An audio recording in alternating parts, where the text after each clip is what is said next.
एक उल्का पिंड सीधे कांच के माध्यम से चला गया और फिर धीरे धीरे जमीन पर खड़ा हुआ। लेकिन अगले सेकंड उल्का पिंड अचानक और जल्दी से विभाजित हो गया और गुजरने वाली महिला तुरंत चौंका गई। हालांकि जब वह आश्चर्यचकित थी तो उल्का पिंड इस समय बड़े और बड़े हो गए थे और पूरा शरीर एक चमकदार सोने में बदल गया जो बहुत आकर्षक दिखता था और एक बड़ी आम के आकार में बदल गया।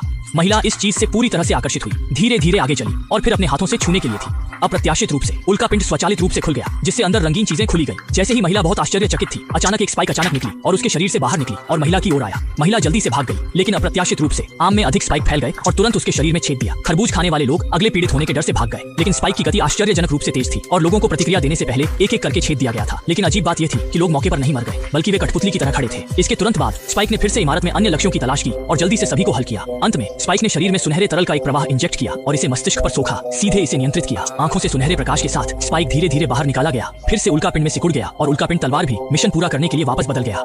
अजीब रूप से जिन लोगों को अभी छुड़ा दिया गया था वे धीरे धीरे जीवन में वापस आ गए और अपने काम में व्यस्त रहते